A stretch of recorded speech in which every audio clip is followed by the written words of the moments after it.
제가 성가대가 찬양을 하면 제 뒤에서 이렇게 눈을 감고 그 목소리가 막 이렇게 주는 감동을 듣거든요.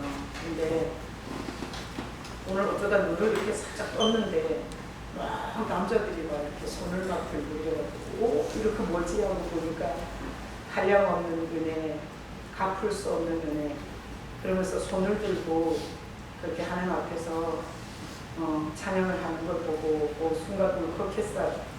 그 순간에 딱 드는 생각이 이런 생각이 드는 거예요.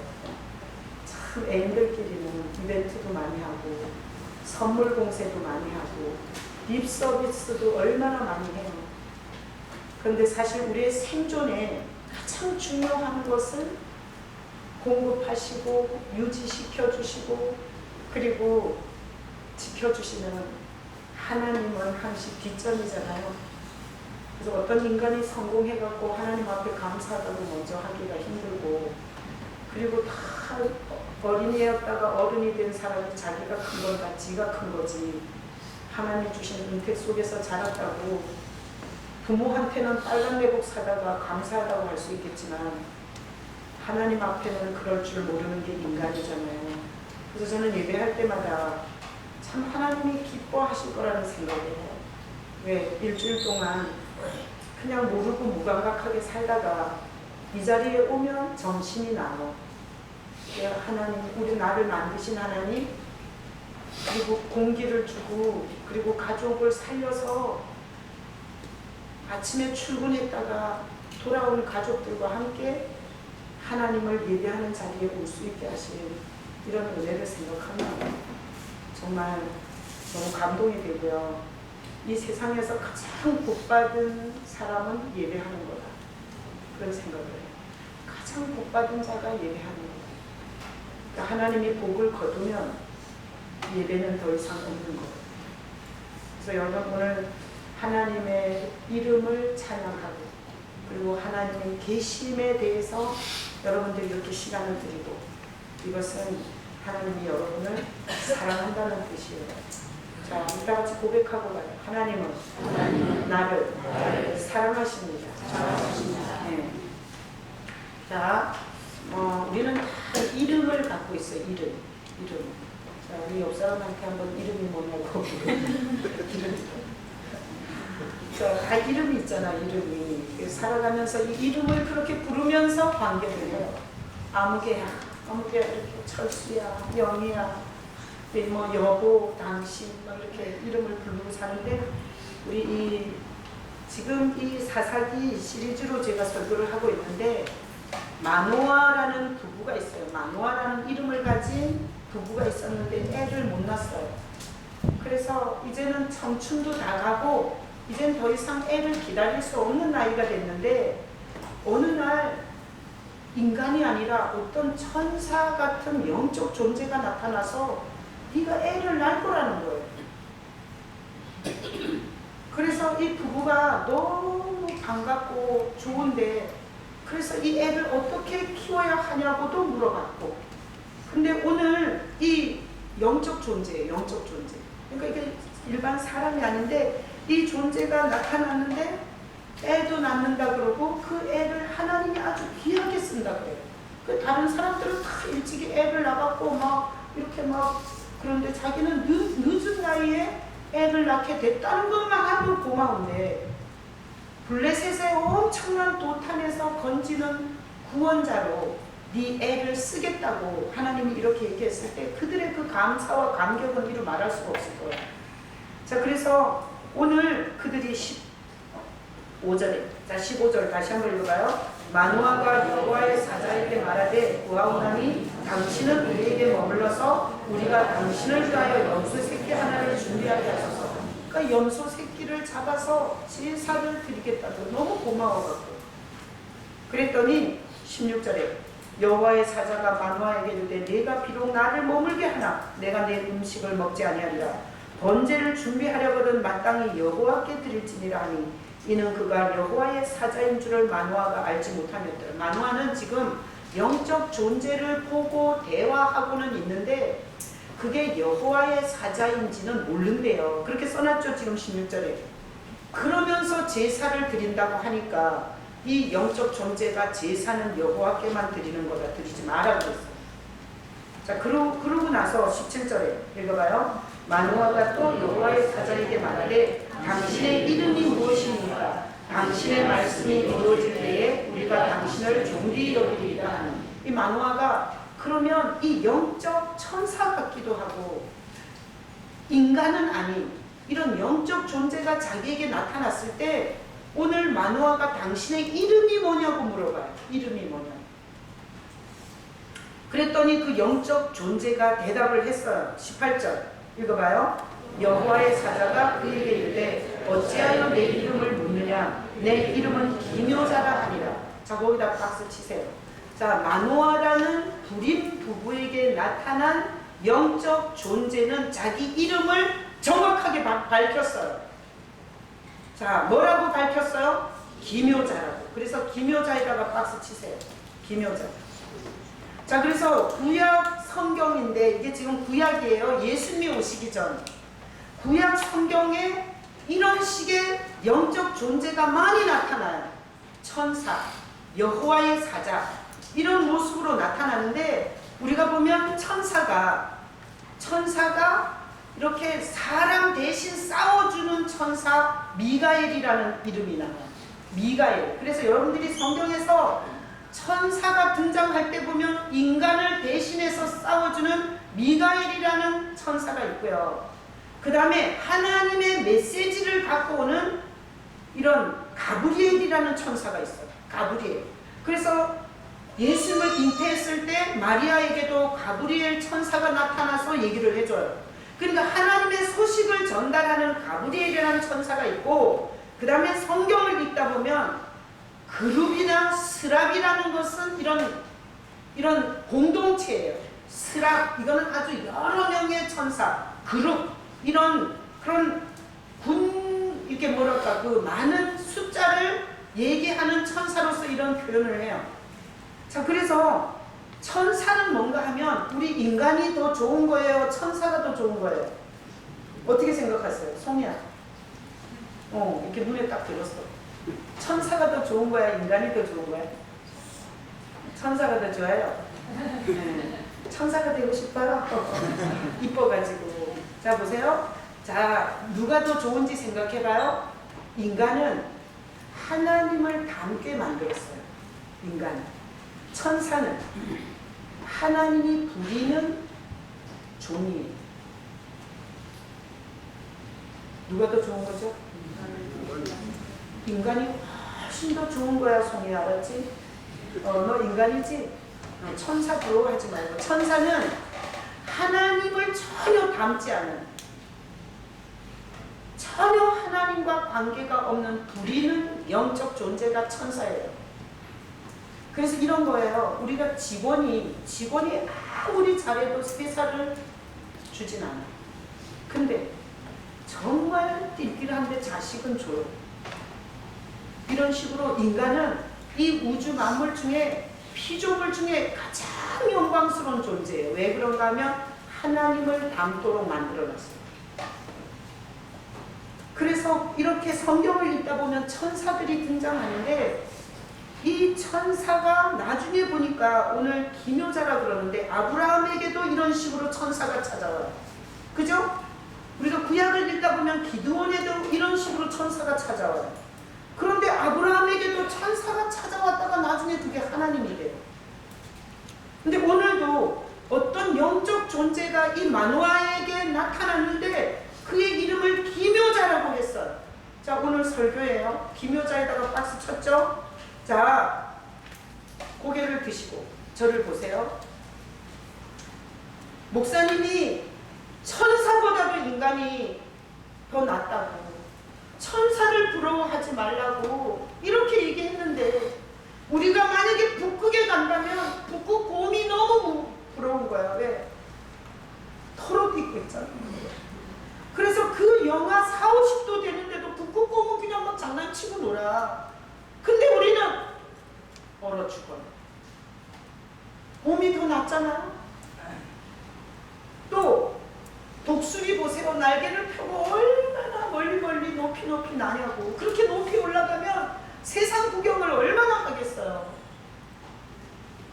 그런데 우리는 날개가 없어요.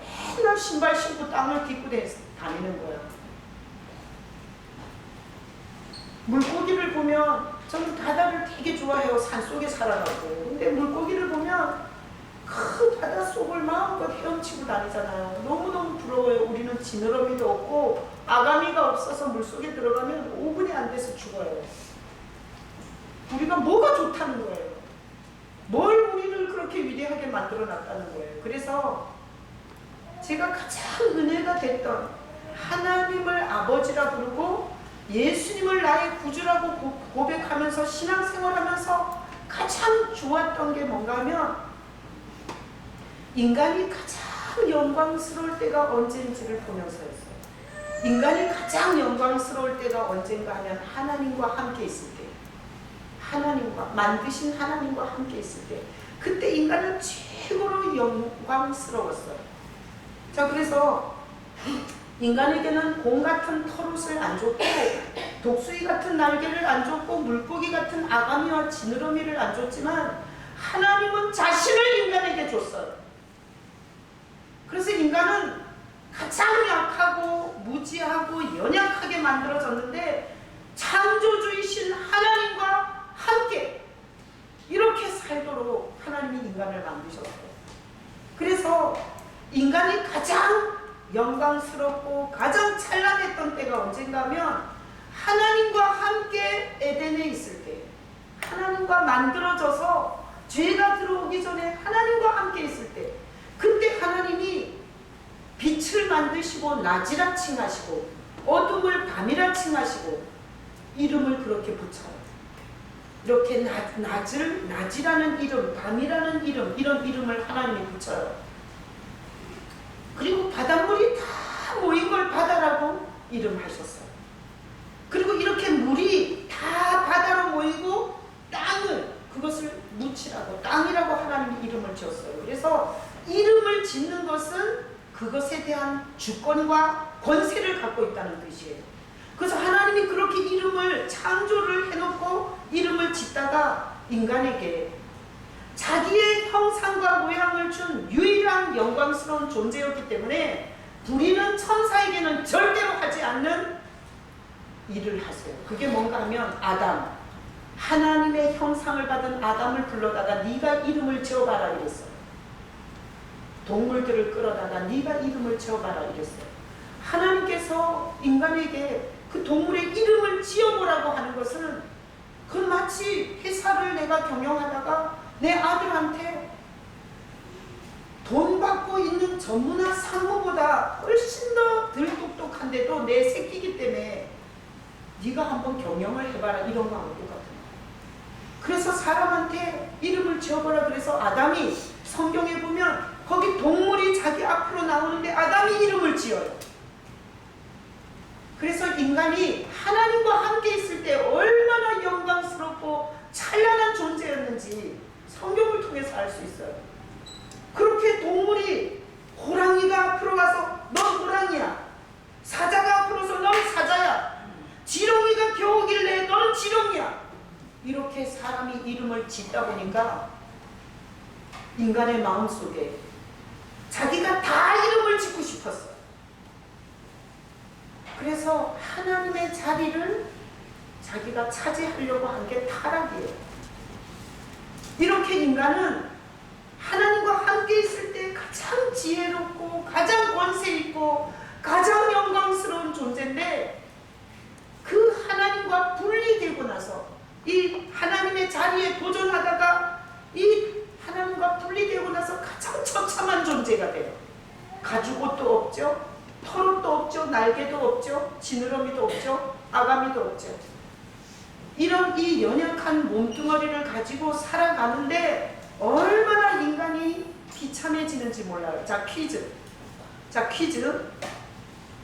하나님과 함께 살 때는 인간이 하나님을 하나님의 이름을 의지했어요. 하나님의 그 창조주라는 이름, 하나님의 그 영광스러운 거룩한 이름을 의지하고 살았어요. 근데 이렇게 하나님과 분리되고 하나님과 단절되면서부터 인간은 뭘 붙잡고 뭘 의지하고 살았겠어요? 예? 지금 다 어디 가신 거예요? 그 다음에 한번 생각해 보세요. 하나님과 분리되기 전에는 하나님의 이름을 붙잡고 살았어요. 그러다가 하나님으로부터 분리되고 완전히 단절되고 나서 인간이 붙잡고 의지하는 게 뭐였겠어요? 자기 이름이에요. 자기 이름. 자기 이름을 붙잡고 사는 거예요. 그런데 여러분 다 아시죠? 내가 얼마나 무능하고 무지한지를. 인간은 스스로 자기 꼬라지를 너무 정확하게 알아요. 누가 얘기해 주지 않아도. 내가 한치 5분 후를 모른다는 걸 알고, 그리고 내가 능력이 없고 권세가 없다는 걸 알아요. 스스로 이런 걸 아니까 인간이 염려, 걱정, 두려움, 불안, 이런 게 인간을 완전히 장악해버렸어요. 그래서 인간이 가장 비참해진 건 의지할 이름을 잊어버린 거예요. 의지할 이름이 없어요. 이게 지금 우리가 사는 아주 비참한 인간의 실존이에요. 자, 오늘 여기 마노아에게 나타난 영적 존재가 자기의 이름을 기묘자라고 했어요. 기묘자. 여러분, 기묘자는 누가 쓰는 이름이에요? 누가 쓰는 이름이에요? 예수님이 쓰는 이름이에요. 자, 말씀 올려줘봐요. 자, 이사야 9장 6절에 보면, 자, 다 같이 읽어보겠습니다. 이는 한 아기가 우리에게서 낳고 한 아들을 우리에게 주신 바 되었는데 그의 어깨에는 정사를 메었고 그의 이름은 기묘자라, 모사라, 전능하신 하나님이라, 영존하시는 아버지라, 평강의 왕이라 할 것입니다. 이게 이사야가 예수님이 오시기 700년 전에 한 아기가 우리에게서 나고, 그리고 한 아들, 하나님의 아들이 우리에게 주신 바 되었는데 그의 어깨에는 정사를 맸다는 건 뭔가 권세와 능력과 이 세상에 있는 어떤 정치 지도자도 갖지 못한 주권, 그거를 어깨에 메었다는 거예요. 그런데 그의 이름을 소개해요. 이름이 뭐예요? 기묘자예요. 자, 그래서 구약에서 기묘자라고 나타나는 건 누구를 얘기할 때 기묘자라 그래요? 예수님을 얘기할 때. 그래서 예수님의 이름이에요. 기묘자, 모사. 그 다음에 전능하신 하나님, 영존하시는 아버지, 평강의 왕. 이게 다 예수님의 이름이에요. 자, 예수님의 이름 중에서 오늘 기묘자, 이거는 영어로는 원더풀이라는 뜻이에요. 원더풀. 자, 기묘자, 이 기묘자라는 말이 뭔 뜻인가 하면 놀랍다, 훌륭하다, 기이하다, 이런 뜻이에요. 그러면 왜 성경은 예수님의 이름이 기묘자, 기이하다, 놀랍다, 훌륭하다, 영어로 원더풀이라고 하는 이 이름을 예수님의 이름이라고 했을까요? 그거는 예수님이 하실 일이 아주 기이하기 때문이에요. 자, 말씀 올려주세요. 이사야 7장 14절. 다 같이 읽어봐요. 그러므로 주께서 친히 진노를 너희에게 주실 것이라. 보라, 처녀가 잉태하여 아들을 낳을 것이요 그의 이름을 임마누엘이라 하리라. 자, 임마누엘, 구약에 이사야가 말한 그 오실, 하나님이 인간으로 오실 그분의 이름이 임마누엘이라 그랬는데, 이게 뭔 뜻인가 하면 하나님이 우리와 함께 한다는 뜻이에요. 자, 그러니까 예수님이 하시는 일 자체가 기이하다는 거예요. 기이하다. 그래서 기묘자라는 이름이 있어요. 어떻게 하나님이 이 죄로 타락한 인간과 함께 할 수 있냐고요. 하나님은 완전 거룩하신 분이세요. 하나님은 완전하신 분이세요. 하나님은 요만한 죄도 용납할 수 없는 분이세요. 그런데 그 하나님이 어떻게 인간과 함께 하냐고. 그런데 하나님이 인간의 옷을 입고 오신 분이 예수님인데 기이하잖아요.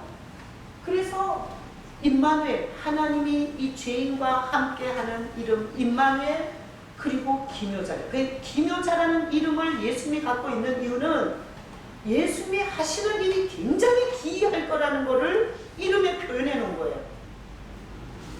그래서 죄에 빠졌고 죄를 졌으면 교도소 가야 되고, 자기 죄는 자기가 갚아야지. 철저하게 자기가 다른 여자를 성폭행했으면 자기 자식이 성폭행을 당해야 되고, 죄의 대가는 반드시 저주로 받아야 되는 게 맞는데, 이 예수님이라는 분은 귀한 일을 하는데 죄를 그대로 갚는 게 아니라 그 죄를 용서하는 하나님으로 등장하는 아주 기이한 하나님이라는 뜻이에요. 그래서 예수님의 사역은 엄청 기이해요. 기이해. 인간의 논리적이고 합리적이고 과학적이고 이성적이고 경험주의적이고 철학적이고 이런 논리에 강한 사람은 절대 예수를 믿기가 힘들어요. 왜? 앞뒤가 안 맞고 순서도 안 맞고 합리적이지 않고 과학적이지 않아요. 하나님은 죄에 대해서는 처음부터 끝까지 심판하고 저주를 퍼부어야 맞는 거예요. 그런데 그 하나님이 기이한 일을 얘기해요. 용서한다는. 자, 다음 구절 올려줘 보세요. 이사야 28장 29절. 이런 구절이 있어요. 자, 다 같이 읽어봐요. 이도 만군의 여호와께로부터 나시리라. 그의 경영은 기묘하며 지혜는 광대하니라. 여러분, 아주 귀한 일을 하러 우리 땅에 우리의 모습으로 오신 분이 예수님이십니다. 그래서 제가 목회하면서 가장 예수 믿기 힘든 사람은 똑똑하게 머리 굴리는 사람입니다. 합리적이고 과학적이고 논리적인 사람은 예수 믿기 힘들어요. 왜? 예수님이 하신 일 자체가 다 기이하기 때문에 그래요. 하나님이 이 땅에 왔으면 깨끗한 사람 만나야 되잖아요. 근데 예수님은 창녀를 만나요. 창녀, 몸 팔던 창녀를 만나요. 그래서 과학적이고 논리적이고 똑똑한 머리를 굴리는 사람은 예수님의 기이한 사역을 경험하기 힘들어요. 왜? 자꾸 따지니까. 자, 그래서 예수님의 이 사역이 엄청 기이해요. 그래서 여러분들의 논리를 내려놓으셔야 돼요. 여러분들의 과학과 경험을 내려놓으셔야 돼요. 그렇지 않으면 기이한 사역을 하지 않으십니다. 그래서 예수님은 이 땅에 오셨을 때 구약에서 다 얘기를 했어요. 베들레헴에서 태어난다. 근데 예수님은 나사렛 예수로 등장을 해요. 물론 베들레헴에서 나셨어요.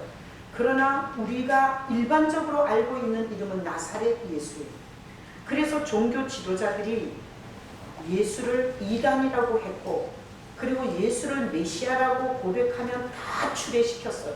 유대 공동체에서 쫓아냈다고 했어요. 예수님의 이름이 베들레헴 예수가 아니었고 나사렛 예수였기 때문에 그들은 예수를 메시아라고 믿는 자들을 핍박했고 쫓아냈고, 그리고 예수님도 십자가에 죽이기까지 그들은 대적했어요. 그런데 예수님은 기이하게 자신의 모습을 똑똑한 종교 지도자들에게 감추셨어요. 자기를 보이지 않았어요. 어떤 자들에게 자기를 나타내냐? 나는 죄인입니다.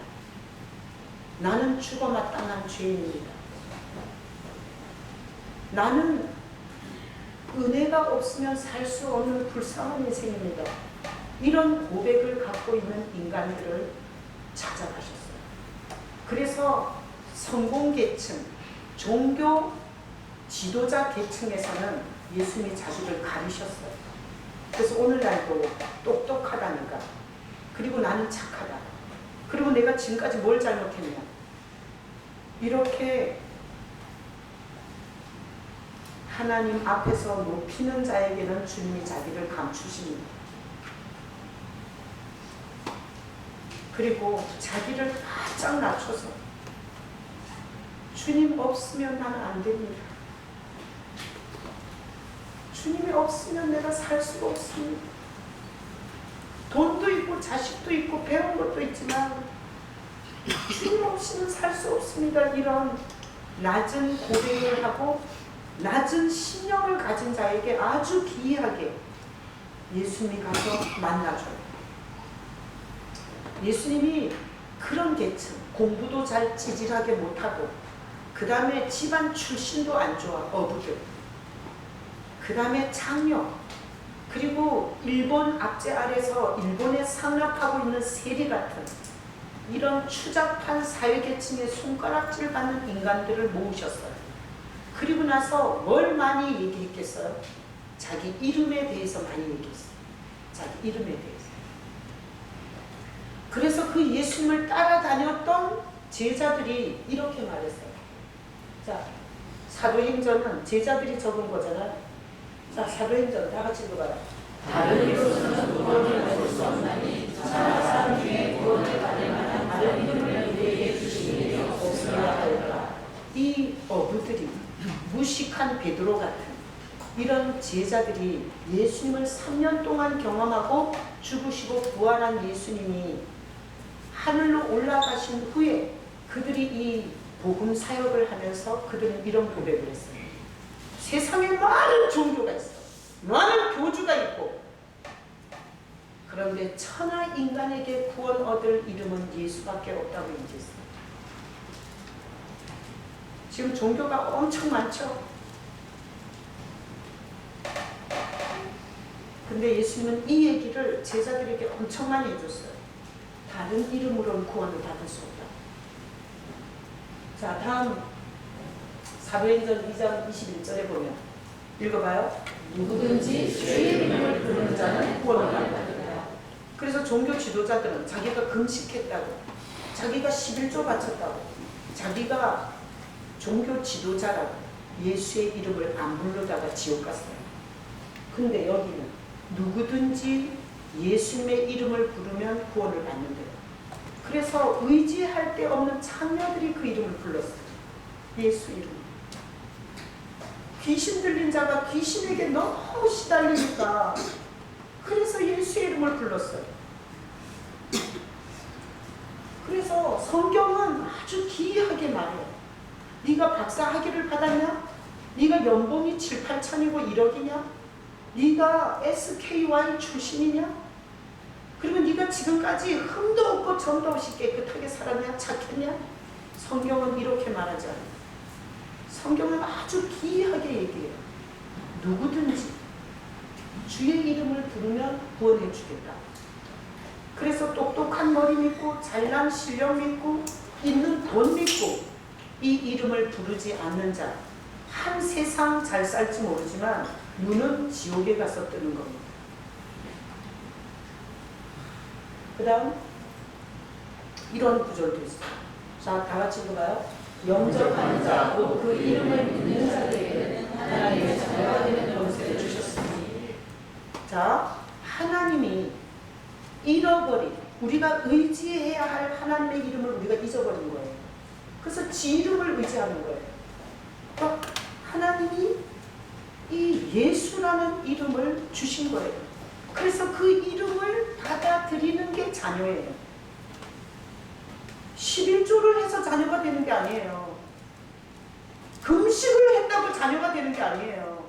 착하게 살았다고, 남을 가해하지 않았다고 자녀가 되는 게 아니에요. 성경은 아주 기이한 방법을 얘기해요. 하나님이 다시 보낸, 의지하라고 보낸 예수님의 이름을 받아들이는 자가 하나님의 자녀예요. 그래서 교회 안에는 두 종류가 있는 거예요.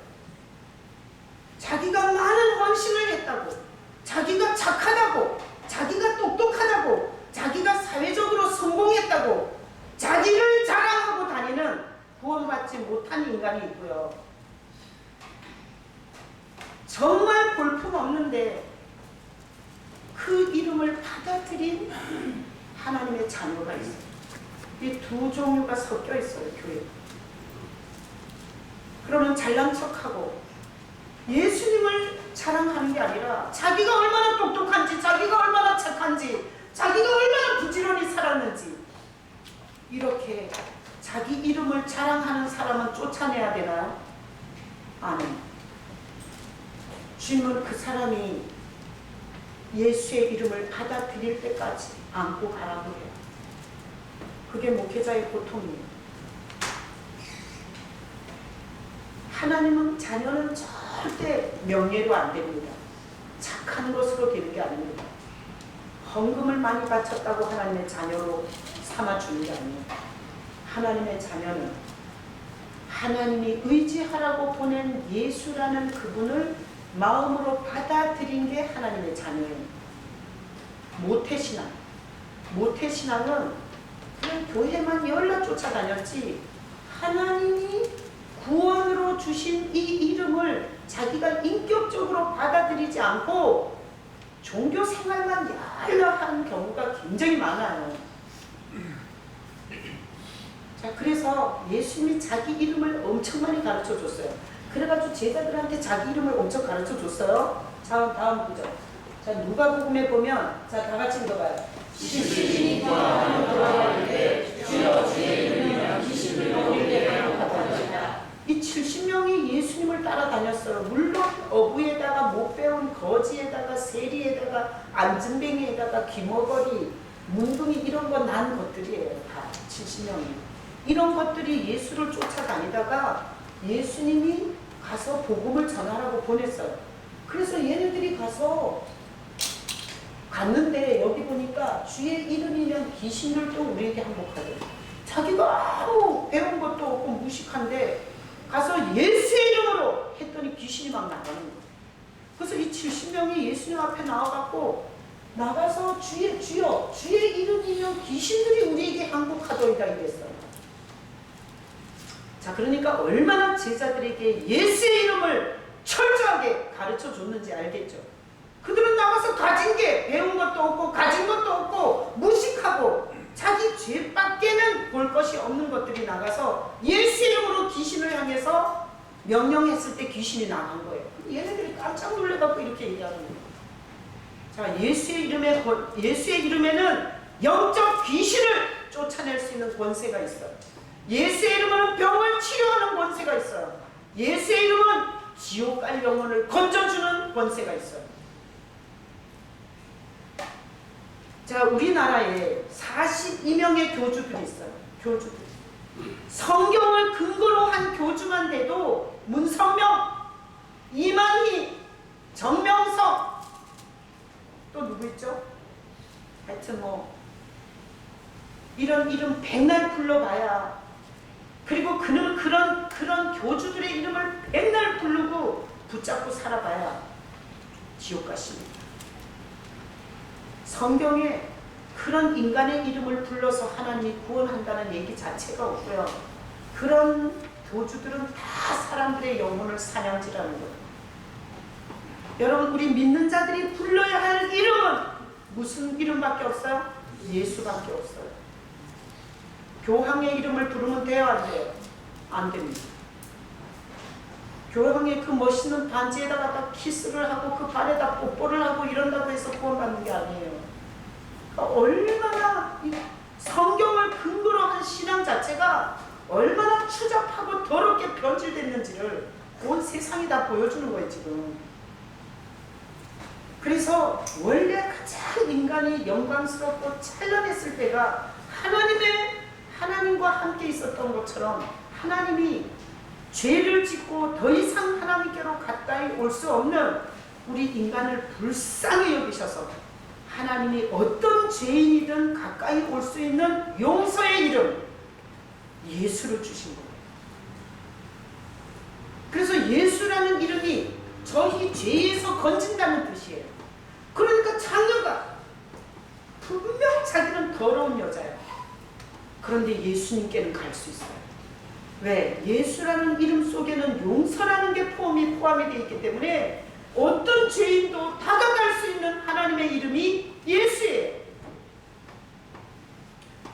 그래서 하나님이 우리를 불쌍히 여기고 빽도 없고 지혜도 없고 권세도 없고 집에 귀신이 역사하면 쑥대밭을 만들어 놓는 이런 어려운 상황을 겪고 사는 우리에게 그 모든 것을 이길 수 있는 이름으로 하나님이 주신 이름이 뭐예요? 예수예요.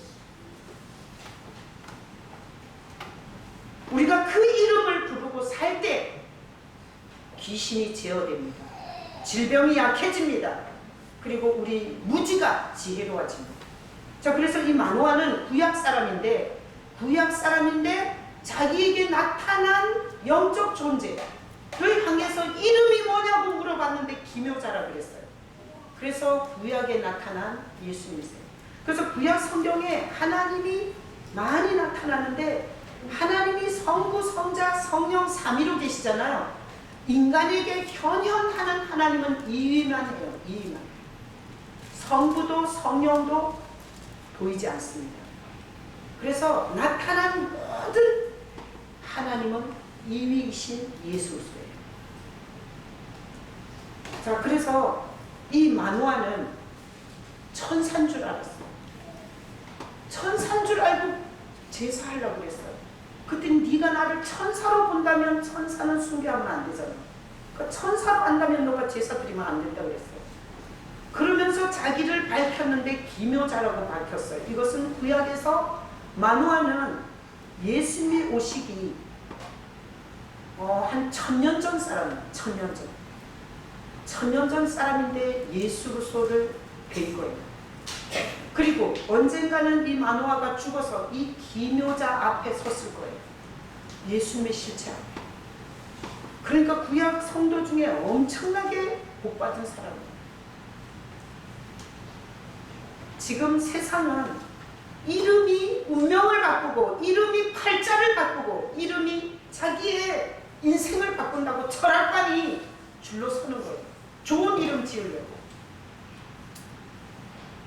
그리고 하여튼 이름을 바꾸면 자기 문제가 해결되냐 그러고 무당한테 가서 이름을 점지 받아갖고 이름을 바꾸고 그래요. 근데 아무리 좋은 이름을 지어도 하나님께서 우리에게 의지하라고 한 이름인 예수의 이름을 붙잡고 사는 것보다는 못합니다. 아멘이십니까? 아멘. 하나님은 지금도 하나님이 의지하라고 이 껍데기 털옷도 없고 날개도 없고 지느러미도 없는 이 연약한 당신 닮은 인간을 향해서 의지할 이름으로 예수를 주신 거예요. 근데 우리밖에 지금 지구촌 70억 중에 몇 명이나 예수의 이름을 부르겠냐고요. 그래서 우리가 성도는 뭔가 하면 성도를 정리해 주는 거예요. 여러분이 성도시죠? 자, 성도는 뭐 하는 거냐? 자기 이름을 붙잡고 사는 자가 아니라 예수의 이름을 붙잡고 사는 자가 성도예요. 아멘이십니까? 자, 여러분이 자기 이름을 붙잡고 자기 이름을 내려고 그러고 자기 이름을 자랑하고 이러면 귀신도 제어 못해. 그런데 우리 이름에는 아무 권세가 없다는 걸 알아요. 내가 부모인데 자식이 병들었을 때 아무것도 못 해준다는 걸 경험해요. 그리고 내가 돈은 있는데 우리 아이가 정신적 불안증에 걸렸을 때 내가 어떻게 도와줄 수 없다는 걸 우리는 경험하고 살아요. 그래서 성도는 자기 이름, 자기 프로필, 자기 똑똑한 머리를 붙잡는 게 아니라 하나님이 천에 하나 만에 하나 나에게 이 귀한 이름을 가르쳐준 그 이름을 붙잡고 사는 거예요. 성도 중에는 며느리인데 시어머니를 엄청 저주하는 며느리도 있을 수 있어요. 시어머니가 며느리를 엄청 못살게 하는 시어머니도 있을 수 있어요. 성도 중에는 집에만 가면 자기 마누라를 패는 이런 성도도 있을 수 있어요. 성도 중에는 자기 자식을 학대하고 자기 자식을 죽여가는 이런 성도도 있을 수 있어요. 그런데 그 성도가 하나님이 의지하라고 주신 예수님의 이름을 붙잡고 살면 예수님이 귀한 일을 해주는 거예요. 그렇게 했을 때 반드시 애는 미쳐버려야 되고 망해야 되는데 그 예수의 이름을 붙잡고 사는 가정에 그런 구조 속에서도 하나님이 하시는 귀한 은혜들이 있는 거예요. 여러분, 성도라는 이름은 그냥 붙여주는 게 아니라 자기 이름으로 사는 게 아니라 예수의 이름을 붙잡고 사는 자가 성도예요. 여러분, 진정한 성도가 되시기를 축복합니다. 그래서 우리는 이렇게 하는 거예요. 지금 아라잠에 기도하면서 장로님이 막 우셨잖아요. 근데 우리는 병이 들면 약을 먹기 전에 어떻게 하죠? 약을 먹기 전에 어떻게 해요? 예수님의 이름으로 기도하고 안 그래요? 병이 들어서 병원에 가면서 어떻게 하죠? 예수님 앞에 기도하고 가요. 우리는 음식을 먹을 때 사람들은 다 그냥 먹어. 그런데 우리는 그 음식을 주신 주님 앞에 감사 기도하고 먹어요. 여러분 너무 마음에 고달프고 힘들면 어떡하세요? 우리는 이웃집 아줌마 만나서 2시간 3시간 떠드는 게 아니라 교수 찾아다니고 박사 찾아다니는 게 아니라 성전에 와서 주님 앞에 물어요. 주님, 나 어떻게 해야 되냐? 이 마음의 무게를 어떻게 해야 되냐? 이럴 때는 내가 어떻게 해야 되냐고. 우린 이렇게 어떤 사람보다도 어떤 대상보다도 그 이름을 많이 불러요. 그렇게 살아왔어요. 제가 지혜권사가 아버지가 병원에 입원했다고, 그래서 제가 계속 바빠서 못 갔어요. 그러다가 일정이 없는 날이 있어갖고 이제 같이 가자고 그래서 병원에 갔어요. 가면서 지혜 아버지는 정선에 사시잖아요. 제가 그 복음 콘서트 그 수련회 거기 정선에 갔을 때 그때 아버지를 영접을 시켰어요. 예수님을 소개했어요. 그리고 인생 예수 없으면 고생고생하다 지옥 가는 거라고. 지혜 아버지가 아버지인 것처럼 하나님 아버지가 돌봐주시는 거라고. 그래서 이 세상 모든 아버지들은 같은 아버지인 하나님의 도우심을 받으면 이게 가벼워진다고. 이렇게 해서 사연 일어나고 영접 기도를 시키시고 신앙생활을 시작하셨잖아요. 그런데 이제 요 뇌경색이 와갖고 이렇게 손이 화끈화끈하고 뭐 불편한 건 하나도 없어요. 그런 상태로 가면서 제가 가서 과연 그 6인실 병실에서 예배를 드릴 수 있을까? 그리고 가서 내가 하고 싶은 얘기를 할 수 있을까? 이런 고민이 되더라고요. 그러니까 내가 뭐 했겠어요? 예수의 이름을 불렀죠. 예수님, 목회도 내가 하는 게 아니고 신방도 내가 하는 게 아니고 누구를 만나서 내 언변이나 내 똑똑한 머리로는 할 수 없습니다. 주님이 함께 가셔서 그 병실에서 그냥 뭘 해야 되는지를 가르쳐 달라고 이러고 기도하고 갔어요. 근데 이제 가서 아버님이 딱 식사 시간이 돼서 이제 아버님 식사하라고 우리도 점심 먹고 그리고 올라가서 혈루증 여인 갖고 제가 설교를 했어요. 12년 동안 피를 제일 흘리면서 온갖 의원들에게 고통을 받았다. 근데 예수님의 옷자락만 만지면 나을 거라는 믿음을 받고 예수님의 옷자락을 만졌다.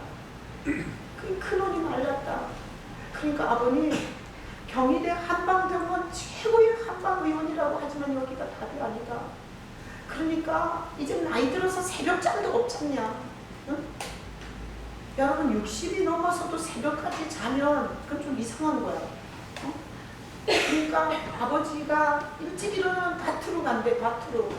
그래서 내가 아버지한테 얘기했어요. 새벽잠도 없잖냐. 그러니까 가시거든. 예수님의 옷자락을 만진다 생각하고 이거는 답이 없는 거다. 못 고친다. 그러니까 가셔서 첫 시간을 예수께 가서 앉아있어라. 예수님께 가서 앉아있어라. 하나님 아버지 내가 왔습니다. 그리고 거기 가서 앉아서 하루를 그렇게 시작을 하시라고 했어요. 그러면 절대 돌아가실 때까지 건강을 뺏지 않고 건강에 어려움이 없고 제가 새벽에 이 만신창이가 된 몸뚱아리를 의사에게 가서 고치려고 했고 이 우울증 정신병을 정신과에 가서 고치려고 했으면 난 지금까지 폐인됐을 거예요. 그런데 육신이 만신창이가 되고 정신이 만신창이가 된 나를 매일 새벽마다 하나님 앞에 갖다 놨더니 난 아픈 데도 없다 지금. 그러니까 퇴원하고 가시거든. 이번 주 수요일날 가신대. 퇴원하고 가시거든. 새벽에 그대로 주님 앞에 갖다 놓고 기도가 잘 되든 기도가 못 되든 그거 상관없다. 그냥 예수님의 옷자락을 만지는 이 여인처럼 거기다가 첫 시간을 그렇게 하고 그 다음에 밭으로 가셔라. 그 지혜 얘기 들어보니까 그 병원에 입원해서도 고추 누가 따가면 어떡하냐고. 79세인데. 응? 그 씹어놓은 거 누가 다 캐가면 어떡하냐고. 그거 걱정하고 계신데요. 내가 얼마나 안타깝겠어요. 그렇게 말씀을 드렸어요. 그랬더니 아버님 손을 잡고, 그리고 예수님은 고쳐줬습니다. 이 증세가 한 방에 해결되든 아니면 서서히 해결되든 어떤 모습으로든 하나님은 당신을 치료할 거다. 내가 이렇게 얘기를 하고 안수기도를 했어요. 그리고 났더니 성령이 막 역사를 하셨어요. 어떻게? 지혜 엄마가 옆에 앉아있다가 갑자기 막 성령의 감동을 받아갖고 지혜 엄마가 얘기하기 시작하는데, 과거는 나는 지혜네 가정이 그렇게 험악한 역사가 있었는지 몰랐어요. 근데 아버님이 위가 빵꾸가 나셔갖고 28에 그 정선에서 이게 물건에다가 이게 장사를 하셨는데, 28에 맏아들 하나 나왔을 때 위가 빵꾸가 나갖고 물건 하러 가다가 사람들이 여관에다 제껴놓고 그냥 배 아픈 줄 알고 그냥 갔대요. 그 여관에서 밤새도록 아프다고 하다가 작은아버지가 오셔갖고 집으로 보냈대. 소화불량이라고. 집에 가서 하룻밤을 지내보니까 이게 위가 빵꾸 난 상태로 이틀을 지난 거예요. 그러고 나서 너무 고통이 심하니까 제천인가 어디 병원으로 갔는데, 그 병원 의사가 이게 서울에서 대학병원에 있다가 거기 가서 병원을 차렸는데 그 병원으로 간 거예요. 가서 이미 이 사람은 살릴 수가 없다. 죽은 사람이다. 죽어도 좋겠냐. 그래서 죽어도 좋다 그랬대. 할 거는 해달라 그랬대. 그랬더니 보호자들을 다 입회시킨 상태에서 수술을 배를 갈랐대. 작은아버지. 근데 이게 세 층을 갈라야 되나 봐요. 이게 비계층이 있고 뭐 근육층이 있고 이래가지고 어쨌든 거기 수술실에 보호자들이 들어가서 수술을 하는 걸 봤는데, 하여튼 주사기로 요래 해갖고 거기를 쭉 찢으니까 한 층이 벌어지더래. 또 주사기를 요래 놔가지고 또 찢으니까 한 층이 또 갈라지고, 그렇게 3개를 찢고 들어가니까 배가 나오는데 똥이 꽉 차가지고 완전히 위가 빵꾸가 났고 음식물이 들어가서 썩어갖고 난리가 난 거예요. 그거를 세수 떼야다가 그 창자를 다 꺼내갖고 씻었대요. 그리고 집어넣었는데 살 거라고는 생각을 못했는데 79세를 사신 거예요. 그걸 지혜 엄마가 막 얘기를 하더라고. 이 사람은 죽었다 살아났다고. 그래서 이제 올라가고 그러는데 또 얘기하시는 거예요. 본인이 산부인과 무슨 수술을 하다가 정맥을 건드려갖고 온 몸에 피가 다 뻗쳐가지고 이 눈알이 다 피로 꽉 찼었대요. 근데 자기가 그때 환상을 봤대요.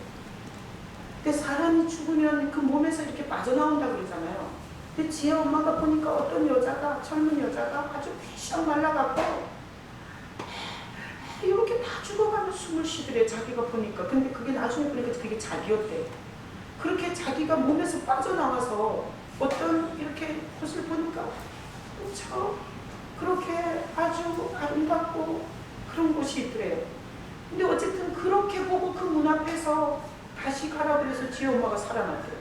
아니 이런 얘기를 막 하는데 지혜 엄마가 막 아버지 데리고 저 원주 기독병원 있다가 서울 경인의료원 왔다가 얼마나 고달프겠어요. 병원 이 수발을 하는 게. 근데 막 예배드리고 나서 성령이 임하셔갖고 기이하게 과거에 이미 지혜도 모른대 그런 일이 있었는지. 근데 그걸 막 엄마가 막 얘기를 하는데 막 엄마가 감사가 막 꽂혀요. 감사가 막 그러면서 둘 다 죽을 건데 이렇게 살았다고 막 얘기를 하는데 내가 막 성령의 감동이 오는 거야. 와, 지혜가 그때 서울에서 고등학교를 다니면서 어떤 작은 교회에서 반주를 했대요. 근데 그때 가보니까 엄마가 죽을 것 같더래.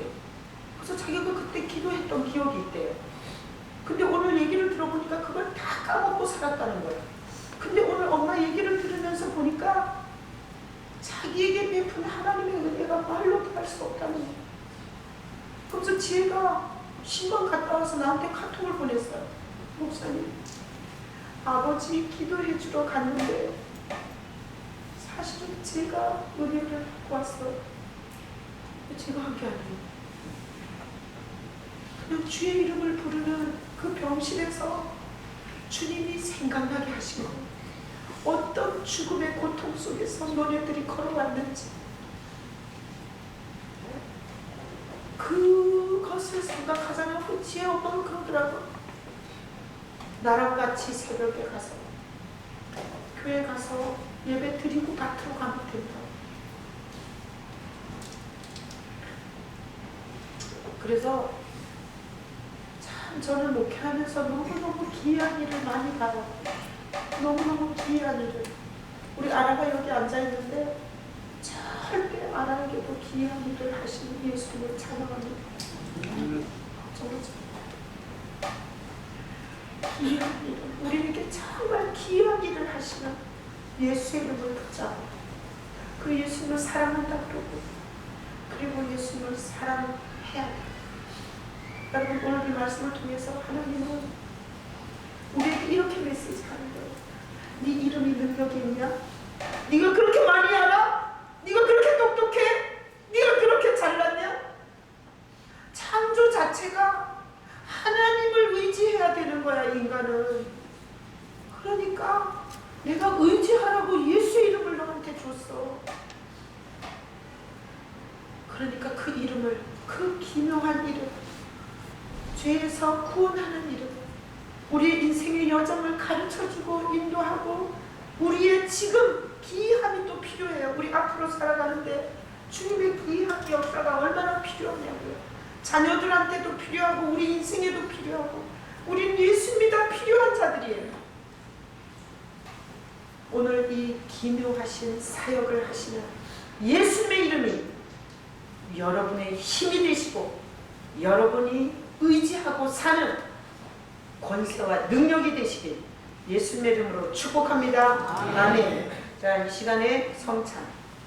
자, 성찬 먹고 그 다음에 찬양 두고 정말 주님을 향해서 열심히 부르시고, 그리고 나서 통성으로 기도할 때 여러분의 인생에 기이한 일을 하실 주님을 찬양합니다. 주님이 그렇게 역사해 주실 줄로 믿습니다. 자, 성찬 예수의 살이에요. 밖에 있으면 안 돼요. 우리 안에 계셔야 돼요. 그래서 성찬을 먹습니다. 예수님의 살입니다. 먹고, 자, 잔은 우리 모든 죄를 씻고 예수 안에서 하나님과 교제케 하는, 정결케 하는 언약의 피예요. 천주교에서는 이 피를 안 주고 사제들만 먹어요. 그것은 하나님께서 예수님이 명령하신 성찬을 짓밟는 거예요. 자, 예수님의 언약의 피, 죄사함을 주시는 약속의 피. 자, 마십니다.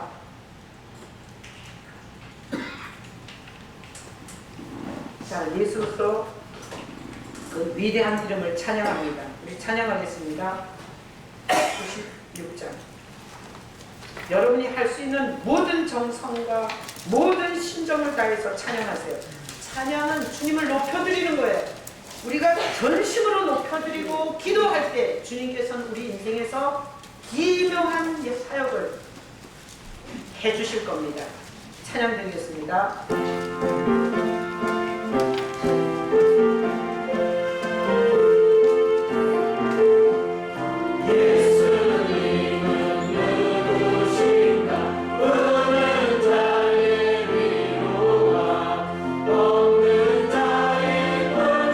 자의 노임대로 우리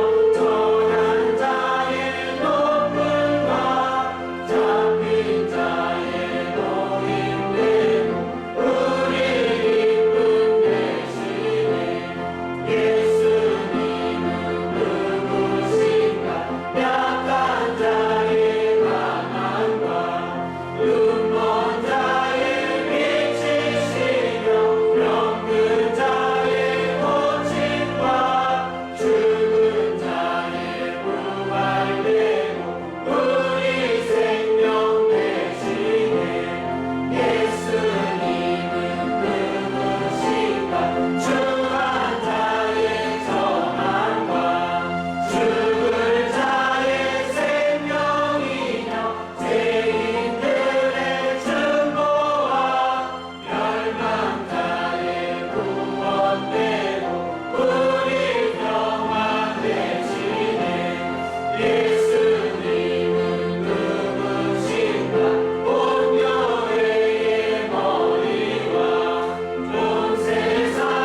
다 같이 일어나셔서 수많은 우리 주께 자 예수님을 생각하세요. 예수님을 높이세요. 예수님의 이름을 전심으로 높이세요.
주여 세 번 부르고 주님 내 인생에는 기이한 일이 너무나 필요합니다. 예수의